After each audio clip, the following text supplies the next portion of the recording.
국민의힘의 새 지도부를 선출하는 전당대회 투표 결과가 오늘 오후 발표됩니다.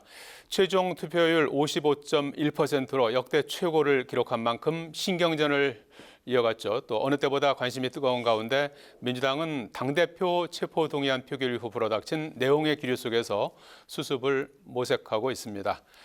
노동일 파이낸셜 뉴스 주필 박상병 시사평론가 두 분과 선거제를 비롯한 정치 현안에 대해서 토론해 보겠습니다. 안녕하십니까? 네, 안녕하세요. 자, 이 전원위원회가 지금 소집될 것 같아요.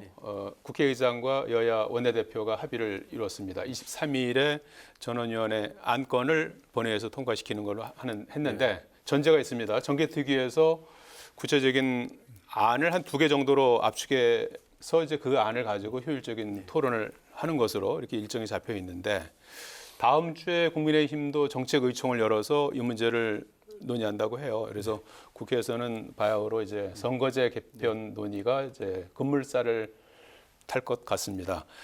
지금 여러 가지 그 안들이 나와 있는데 정개특위의 안도 한 4가지 돼 있고 국회의장도 한 3가지 정도 그렇습니다. 안을 만들어 놨어요. 그래서 그거를 한 두 가지 정도로 압축한다면 어떤 안들이 좀 유력하게 거론된다고 봐야 되는 겁니까? 글쎄요, 유력한 안을 얘기하기 전에 네. 저는 지금 김진표 의장께서 전원위원회 구성을 통해서 이 문제를 해결하려고 지금 이러시는 건 좀 너무 성급한 행보가 아닌가 싶어요. 네. 우리 지금 헌법, 국회법에 이제 전원위원회 제도가 있는데 네. 현행 헌법하에서 딱 한 번 있었죠. 전원위원회 구성이. 이라크 파병 문제를 논의하기 위해서 딱 한 번 있었는데 그럼 결국은 이제 전원위에서 전원 참석해서 다 토론을 하고 국회의원 참석해서 토론하고 거기서 이제 최종안을 도출해서 그걸 본회의에 올려서 통과시키겠다 그런 취지 아니겠습니까? 근데 저는 지금 이 선거제 개편 문제가 그런 정도의 무르익은 단계 아니라고 생각합니다. 말씀하신 대로 여러 지금 안이 나와 있고 그에 대해서 국민들은 이게 뭐 어떤 안이 지금 논의되고 있는 건지 잘 모르는 그런 상황이고 그렇기 때문에 국민들의 공감을 얻을 수 있는 그런 제도는 아직 도출되지 않고 있고요. 그런데 그걸 지금 전원회의 열다? 그건 좀 너무 성급한 것이라고 다시 말씀드리고 저는 그 이전에 지금 김진표 의장께서 지난번에 뭐 50명 비례대표 증원하고 이래야 된다 이렇게 하실 때 저 언론들을 다 살펴봤는데 찬성 의견, 긍정적 의견 낸 언론 단 하나도 없었습니다. 전부 다 비난 일색이었고요. 비판 일색이었고. 단지 이제 약간 뭐 유보적인 의견은 뭐냐면 지금 현재 국회의원들의 있는 그 대우라든지 듣고 있는 거 절반으로 줄이고 그렇게 개혁을 먼저 하면 찬성하겠다 이 정도지. 그러니까 지금 현재 국민들이 찬성할 수 있는 의견은 전혀 나오지 않고 있거든요. 물론 이건 뭐 선거제도이기 때문에 국회의원들이 결정하면 됩니다. 이건 사실은. 또 국회의원들이 그런 면에서는 또 쉽게 타협을 하고요. 그런데 아무리 국회의원들이 자기들끼리 통과시킬 수 있는 안이라 하더라도 국민들이 결국 그 찬성하고 박수치고 이게 되겠다 하는 그런 뒷받침 없이는 사상누각이죠. 일정상 좀 성급한 감이 있다. 그렇지만 뭐 내년에 총선은 치르는 거는 정해진 스케줄이고 또 법상 1년 전에 또 공직선거법상 선거구 획정을 하도록 돼 있고 뭐 훈시 규정이라고는 하지만 이제 그런 일정에 맞춰서 언젠간 또 논의를 해야 되는 입장이니까 또 그걸 또 전체적인 국회를 또 담당하고 있는 입법부의 수장으로서는 또 일정을 또 제시하면서 추진할 수밖에 없는 그런 또 상황인 것 같기도 해요. 노 교수님이 말씀하신 거는 사실 국민적인 공감대가 형성 안 된 것은 사실이거든요. 국회의원 또 저도 비례대표 정수를 늘려야 한다. 국회 차원의 전문성 강화를 위해서 합니다만은 국민들은 별로 동의하지 않을 거예요. 그러니까 국민과 무관하게 우리 국회의 발전을 위해서는 불가피한 조치라고 저는 생각을 합니다. 그래서 현실적인 것은 대안이고 그런데 지금 김진표 국회의장의 전원위원회는 저는 이제 성급했다기보다는 고육지책이라고 봅니다. 시간이 없습니다, 이거. 1년 전에 선거법 개정을 결론을 내야 될 텐데 그동안에 여야가 논의를 해왔습니다만 결론도 못 내고 여야 이런 상황 속에서 여야 원내대표가 만나서 합의할 수 있는 것이 별로 없어요. 또 임기도 있다가 살펴보겠습니다만 임기도 거의 끝납니다, 이제.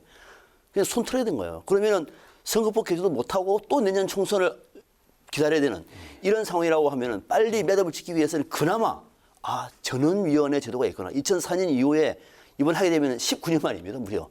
잘 안 해왔던 것이거든요. 그러니까 전원위원회의 안을 최소한 정개특위에서 2개 정도 안을 모아내면 거기서 논의를 하고 난 다음에는 여야가 만나서 대화를 하면 좀 힘을 받지 않겠느냐. 네. 라고 하는 판단을 김진표 국회의장이 했다고 봐요. 그래서 저는 고육지책이라고 보고 만약에 전원위원회에서 안이 모아진다고 하면은 여야가 만나서 담판을 낼 때 힘을 받을 수가 있습니다. 네. 한번 논의를 했기 때문에. 그러고 난 다음에 여야가 합의해서 최적의 방안이 나오면 그것을 가지고 여야가 전체적으로 그 내용을 각 의원들에게 통보해서 의총회를 통해서 결론을 받으면 본회의에서 통과시키면은 1년 내에 법적으로 합법에 법안해서 선거법 개정을 만들어낼 수 있는 거죠. 네. 그런 하나의 저는 수단이라고 봅니다. 네. 글쎄 이제 그렇게 해서 이제 그 뭐 여러 가지 이제 전문가들도 이제 많은 의견들을 제시하고 그러는데 구체적으로 지금 논의되고 있는 선거제 그 개편안 가운데 그래도 좀 논의해봐야 될 만한 해볼 만한 어떤 그 의미가 있는 제도라면 어떤 것들을 좀 어떤 식으로 했으면 좋겠습니까? 저는 일단은 지난번에 만들었던 그 이상한 선거법, 예. 이른바 준연동형 비례대표제 뭐 사실 폐지하고, 사문화되다시피 그다음에 위성정당 창설을 금지하고 예. 하는 그런 것들 일단 미세 조정을 하고, 그건 분명히 원칙으로 하고, 예. 그다음에 이제 예를 들어서 뭐 중대 선거구제 아니면 또 비례대표를 확대해서 뭐 연동형을 한다든가 권역별 비례대표 한다든가 이런 여러 가지 백과쟁명이 나와 있는 걸로 알고 있는데. 지난번에 제가 이런 것을 통해서 정치개혁, 정치문화 바뀌지 않을 것이라는 말씀 드렸지만 그걸 전제로 말씀드리면 예. 기본적으로 어쨌든 국민들에게 설명한 절차를 가져야 되는데 예. 저는 기본적으로 뭐 예를 들어서 연동성을 확대하는 그야말로 비례성을 확대하는 뭐 그런 건 해볼 마다고 생각합니다. 예. 사표를 줄이고 그걸 통해서 뭐 다당제를 유도해내는 예. 뭐 그런 정도지 중대 선거구제는 사실은 국민들이 결국 실체를 알고 보면 이건 뭐야라고 할 수 있는 그런 부분이 분명히 있거든요. 예. 지금 예를 들자면 여기 영등포구와 인접한 무슨 뭐 마포구라든지 이런 데와 지금 각각 2명씩 뽑지 않습니까? 이제 소선거구제로 갑을 해가지고. 예. 근데 그걸 통틀어서 지역구마다 한 명씩이죠. 예, 지역구마다 그렇죠. 갑을 하나씩이니까. 예. 근데 영등포구와 마포구를 통틀어서 4명을 이제 뽑는다. 예. 하게 되면 한 사람은 40%, 둘째는 30%, 20%, 10%만 얻어도 4등은 당선될 가능성이 있단 말입니다. 그러면 국민들이 그 결과를 보고 과연 똑같은 의원이라고 수긍하겠습니까? 그러니까 저는 중대 선거구제라고 하는 것은 우리 현실에 별로 바람직하지 않은 것 같고 그냥 현재 제도를 아까 얘기한 대로 원래 되돌리고 예. 그 대신에 이제 권역별이라든지 예. 아니면 전체로 하든 간에 그다음 뭐 연동성을 강화해서 비례성을 강화하는 예. 그런 거 하고 또 만약 그렇게 한다면 저는 외국에서처럼 비례대표 명부에도 국민들이 직접 투표할 수 있도록 만들어야 된다고 생각합니다. 개방형 명부제. 그렇죠. 예. 왜냐하면 지금처럼 정당이 모든 걸 결정해버리고 예. 국민들은 가부만 투표하는 거 아닙니까? 예. 그러면 국민들이 보기에 1, 2, 3, 4 보면 그 앞에 사람들이 도무지 납득할 수 없는 사람들인데 그걸 찍으라고 강요한다면 그건 안 되는 거죠. 예. 소선거구제로 하는 게 좋고 비례대표는 이제 연동해서 예. 병립형이 아니라 연동해서 했으면 좋겠다 이제 이렇게 말씀을 해주셨는데 이와 관련해서는 이제 반론이 이제 나올 만한 것이 비례를 이제 지금 253대 47석 아닙니까? 그러니까 47석을 그대로 놔둔 채로 비례 대표를 이렇게 나누다 보면 별로 그 비례성을 그러니까 지금 비례성의 문제가 뭐냐면 이제 정당 득표율하고 실제 의석수하고 이 차이가 많이 나잖아요. 정당 득표율대로 이렇게 의석 분포가 나눠져야 되는데 그래서 그 간격을 좀 좁혀보자라는 취지에서 이제 비례성을 이제 어떻게 하면 이제 높일까 해서 나눈 것이 그러다 보니까 이제 비례 의원수를 좀 더 늘려야 어느 정도 간격을 좀 메울 수 있지 않겠는가 하는 그런 데서 나온 고육주책인 것 같아요. 그렇습니다. 지금 우리가 선거법 제도와 관련해서는 선거 제도와 관련해서 정말 국민의 눈높이에 딱 맞는 완벽한 더 이상 논의할 필요가 없는 그런 저는 제도는 없다고 봅니다. 지고지선한 제도 없습니다. 없죠. 그러니까 그러면 어떻게 할 것인가? 지금의 선거 제도에서 정말로 문제가 많은 것. 한국 정치를 왜곡시키는 주범이 뭐냐? 그 제도를 한번 바꿔보자는 거거든요. 개헌도 마찬가지입니다. 네. 지금 뭐냐면 앞서 노 교수님이 이제 4명을 뽑으면 어떤 국회의원은 40% 당선되고 어떤 사람은 10% 될 수 있느냐? 그럴 수 있습니다. 네. 그걸 반대로 지금 소선거구제에서도 어떤 국회의원은 51% 얻어서 당선되고 어떤 국회의원은 49% 얻었는데 탈락돼요. 네. 그거 말이 안 되는 거죠, 또. 그러니까 여러 가지 문제점이 있지만은 중대 선거구제를 하자는 얘기는 1당, 2당이 모든 의석을 다 석점하는 그래서 3당, 4당 국회에 다양한 목소리를 낼 수 있는 그런 기회를 원천 봉쇄하는 소선거구 제도를 폐지하자는 얘기입니다. 네. 그것이 기본 취지인 것 같고 그 얘기는 지금 윤석열 대통령은 당초 중대 선거제 얘기를 했는데 과연 국민의힘이 받을지는 변수고요. 또 하나는 뭐냐면은 비례대표 관련해서도 제일 좋은 거는 지금 지역구 의석을 한 200석으로 하고요. 비례대표를 한 100석으로 하는 게 제일 좋습니다. 네. 그럼 더 늘리지 않아도 됩니다. 그런데 200석으로 하면은 53개 자리가 지역구가 줄지 않습니까? 네. 지역구 의원들이 반발하고 국회의원들이 반발해서 안 되면 현실적으로 안 돼요. 예. 그러니까 이 반발을 무마하기 위해서 예. 어쩔 수 없이 비례대표를 그러면 한 50석 정도 늘리자. 예. 김진표 국회의장은 아닌데 저는 그 현실적이라고 봅니다만 여야가 합의하면은 예. 대신에 이제 국회의원들의 세비는 줄이고 나머지 특권을 내려놓고 국민 여론도 중요하니까 그렇게 해서 비례대표를 권역별로 연동형 비례대표제를 한다고 하면은 지금보다 훨씬 더 좀 진화된 그런 제도를 만들어낼 수 있다 이렇게 보는 거죠. 예. 그러니까 저도 이제 예. 그런 면에서는 뭐 대부분 이제 동의하는데 아까 말씀하신 대로 누구나 100% 동의하는 제도는 있을 수 없죠. 네. 그런데 이제 예를 들어서 50% 늘린다 그러면 제가 지난번에 말씀드린 것 같지만 국민들이 먼저 설득을 당해야 돼요. 국민들 설득해야 되는 거죠. 지금 말씀하신 대로 그러면 우리 현재 국회를 운영하기 위해서 필요한 들어가는 돈 총량을 늘리지 않겠다. 네. 물론 이제 몇 년 지나면 더 늘리겠지만 그 말이죠. 늘리시겠지만 네. 그렇게 하고 그것을 가지고 50명 늘리는데 전부 다 골고루 이렇게 세비도 줄이고 하겠다 하고 먼저 그걸 안을 내놓고 50명을 늘리겠다고 얘기해야지 50표를 늘려야 된다. 왜? 지역구원들이 반발할 거니까 그거는 국민들이 납득할 수 있는 명분이 안 되는 거예요. 예. 국회의 어떤 자기 혁신을 전제로 한 어떤 뭐 선거제 개편안을 제시를 하면 국민들이 조금은 좀 납득할 수 있겠다. 네, 좋습니다.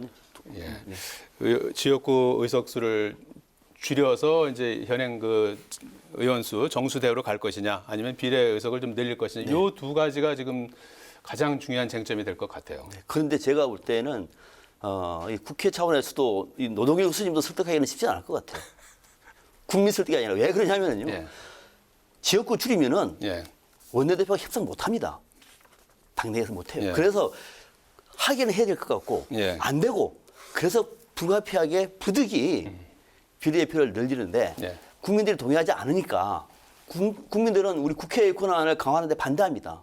오히려 더 줄이기를 바라요. 국민들은. 저도 그런 마음 이해를 합니다. 그러면은 김진표 국회의장과 여야 원내대표가 만나가지고 방금 노구씨 말씀하신 대로 뭐 줄이겠다. 세비 3년이 앞으로 4년 동안 안 늘린다. 통일하겠다. 저 정도는 충분히 할 수 있다고 보고 김진표 저도 그 정도 얘기를 했어요. 저는 그 정도는 할 수 있는 방안이라고 봅니다. 알겠습니다. 선거제 관련해서는 여기까지 오늘 하고 앞으로도 계속해서 좀 논의를 좀 해나가도록 하겠습니다. 국민의힘 전당대회가 이제 잠시 뒤 30여 분 뒤에 시작이 됩니다. 투표율 55.1% 역대 최고 투표율을 기록했고 오늘 전당대회는 또 7년 만에 윤석열 대통령도 참석을 하고 개표가 시작될 때쯤에는 대통령은 이제 나와서 아마 집무실에서 이제 개표 결과를 지켜볼 것 같아요. 자, 어떤 부분을 가장 지금 관심 있게 지켜보고 계십니까? 물론 이제 언론들에서도 그렇고 대부분 다 이제 누가 대표가 될 것이냐 우선 제일 중요하겠죠. 그렇게 된다면 이제 뭐 김기현 후보가 1차에서 과반을 얻을 것이냐 아니면 이제 1, 2등 이제 과반을 1차에서 과반 후보자가 없어가지고 결선 투표로 갈 것이냐 하는 그런 부분이 제일 중요할 것이고 또 최고위원들도 사실은 지금 이른바 얘기 나온 뭐 천하용인 그 중에서 한 사람이 될 것이냐 아니면 이른바 친윤 후보가 다 당선될 것이냐 뭐 그 정도가 이제 뭐 관전 포인트 아닌가 싶습니다. 이제 관전 포인트 지금은 누가 유리하다고는 말할 수 없는 거거든요. 근데 투표율이 55.1% 역대급입니다. 이 얘기는 다시 말하면은 이번에 당 대표 선거의 비중이 중하다라고 하는 의미도 있지만은 흥행이 됐다는 얘기예요. 흥행이 됐다. 그럼 왜 흥행이 됐느냐? 보니까 2등 후보가 좀 괜찮네. 또 1등이랑 싸우다 보니까 3등 후보도 괜찮네. 이런 분위기가 있다 보니까 관심이 있는 것이고 오늘까지도 기자들도 전화를 가끔 받습니다만 누가 2등 할 것 같으냐.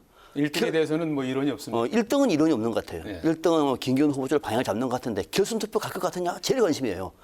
그래서 앞서 우리 휴게실에서도 대기실에서도 우리 노 교수님하고 얘기를 했더니 노 교수님은 1차에서 끝난다 그러는데 오늘 끝납니까? 끝난다고 하더라고요. 그러니까 저는 아니 끝난다는 게 아니라 끝날 것 같다는 조심스러운 예측이죠. 저는 이게 투표율이 높다는 얘기는 2등, 3등 쪽에서도 만만치 않다는 얘기예요. 그래서 결선 투표로 갈 것 같다 해서 뭐 500원 거자 그러는데 예, 그래서 그만큼 관심이 좀 많다는 얘기고 그렇다고 하면은 오후 한 4시 한 45분 정도 결론 나면은 아마 결선으로 가느냐 하지 않느냐 가장 큰 관심인 것 같고 간다면은 누가 2등이냐 또 하나는 누굽니까? 그거는 뭐 알 수가 없어요. 그러나 마지막 세 번째 관전 포인트는 결선에서 김기현 후보가 당대표가 된다면 2등하고 얼마나 표차가 나냐도 중요합니다. 그것도 아슬아슬하게 이기는 거하고 결선에서 7대 3으로 이기는 거하고는 당장 이게 다르거든요. 그런 거 정도가 지금 마지막 관전 포인트라고 봅니다. 그건 조심스럽게 예측을 좀 하자면 조금 더 구체적으로 그러니까 김기현 후보가 1차에서 이제 끝날 것 같다라고 조심스럽게 예측한 것은 뭐 500원이 걸려 있지만 첫 번째 지금 대통령실을 비롯해서 총력적으로 밀어주고 있잖아요. 당원들이 하는 거잖아요. 그리고 거기에 참여한 당원들이라고 하는 것은 현재 윤석열 정부가 출범이 얼마 안 됐으니까 밀어주는 게 좋겠다 하는 상황일 것이고 그 정도로 대통령실 또 뭐 나경원 후보까지 또 뭐 다 하면서 총력 밀어주는데 과반이 안 된다? 이러면 그게 문제죠 오히려. 두 번째는 안철수 후보가 말씀하신 대로 만약에 2등으로 간다면 상당히 바람이 있었지 않습니까? 이때는 여론조사 1위 하기도 하고 그랬는데 천하람 후보 때문에 그 바람이 약간 수그러져 버렸어요. 천하람 후보와 안철수 후보가 엎치락뒤치락 하면서 이제 박 교수님께서는 혹시 천 후보가 2등하는 거 아니냐 이렇게 할 정도로 지금 안철수 후보가 그 바람이 수그러들어 버렸어요. 그런 점 때문에 저는 이 안천, 황 순서 없습니다. 그분들이 지금 과반을 가져가기는 어렵지 않겠는가 하는 그것 때문에 김기현 후보가 1차에서 과반이 되지 않을까 조심스럽게 예측하는 거죠. 저는 조금 다른 시각으로 예를 들어서 우리가 이렇게 한번 생각해 보시죠. 대통령실에서 밀어주고 있고 또 윤핵관뿐만 아니라 친윤들이 김기현 후보를 지지하고 있는 거 다 알고 있지 않습니까? 국민들 다 알고 있습니다. 그럼 어차피 대표는 김기현이야. 어대현. 그대로 가버리면 투표율이 이렇게 높을까요? 투표율이 높지 않을 거예요. 그러면은 어대현이 아니기 때문에 한번 해보자라는 분위기가 있기 때문에 저는 투표율이 높다고 봐요. 그래서 저는 결선으로 간다고 얘기를 했는데 그걸 모르겠습니다. 그러니까 2등은 누가 될 것 같아요? 2등은 모르겠습니다. 그건 잘 모르겠습니다. 얘기하셔야죠. 저도 얘기했는데. 저는 2등 누구로? 저는 결선에 안 갈 거라고 얘기했으니까 뭐 2등은 별로 좀 그래도 뭐 나중에라도 공개가 되면 2등은 누가 될 것 같습니다. 박 교수님 먼저 말씀하셔야죠. 저는 결선 투표를 한다고 생각했는데 추세를 보니까 천하람 후보의 돌풍이라든지 지지 기반이 간단치가 않아요. 간단치 않습니다. 그래서 만약에 결선으로 간다면은 천하람 후보가 2등으로 올라가지 않을까 그렇게 예상을 하는데 누구시면 턱도 없다 그러더라고요. 오늘 끝나는지 2등은 누가 될지 그다음에 이준석계의 선전이 어느 정도 바람이 어느 정도 불었는지 이게 이제 관전 포인트고 민주당 얘기 간단하게 끝으로 좀 해봐야 될 것 같은데 어제 민주당의 길 의원들이 만찬을 했고 오늘은 박홍근 원내대표와 면담을 한다고 그래요. 그리고 박홍근 원내대표가 내일은 뭐 사선 의원 뭐 이렇게 해서 선수별 모임을 계속 이어가는 것 같아요. 그리고 오늘 또 입장 당내 의원 최대 의원 모임이죠. 더 좋은 미래가 입장문을 내놓기도 하고 그랬어요. 어떻게 지금 보십니까? 지금 수습책을 찾고 있는 단계로 봐야 되겠죠? 그렇죠. 지금 민주당은 사실 다른 선택의 여지가 없습니다. 민주당은 입장에서 한번 생각해 보면은 민주당은 지금 윤석열 정부나 검찰로부터 상당히 지금 공격을 받고 있다고 판단하고 있어요. 그리고 검찰이 과도하게 이재명 대표를 털고 있다. 이렇게 지금 보고 있는 거란 말이죠. 그럼 그 사람들이 판단하는 거거든요. 일반 국민들이 판단하는 것이 아니라 그럼 그런 사람들이 그런 민주당이 판단할 때 지금 대안은 뭐냐면은 이재명 대표 중심으로 뭉치는 거란 말입니다. 또 그러면은 뭉치지 않고 다른 목소리가 나오면 어떻게 할 것이냐.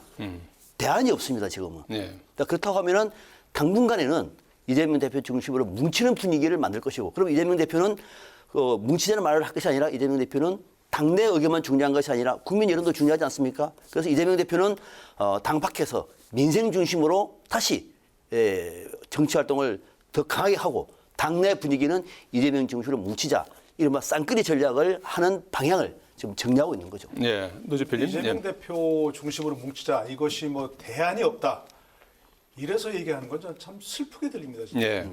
정말로 김대중 대통령, 노무현 대통령을 배출한 문재인 대통령을 배출한 그 당 아닙니까? 그런데 이왕 상황에서 이재명 대표에는 아무런 대안이 없기 때문에 뭉쳐야 된다? 저는 그건 동의하기 어렵습니다. 이재명 대표가 왜 필요하냐? 이걸 국민 납득시키면 괜찮지만 대안이 없기 때문에 뭐 어쩔 수 없다? 저는 그거는 동의하기 어렵고요. 전부 시간이 갈수록 저는 민주당의 위기가 더 깊어질 거라 생각하고요. 왜냐하면 그건 본인들이 개인적으로 느끼는 위기이기 때문에 그렇습니다. 예, 오늘 뭐 여기서 마치고요. 조금 전에 민주당의 길과 만찬은 예정이 아니고 어제 했다는 거 이렇게 정정하도록 하겠습니다. 오늘 두 분 말씀 고맙습니다. 네. 고맙습니다.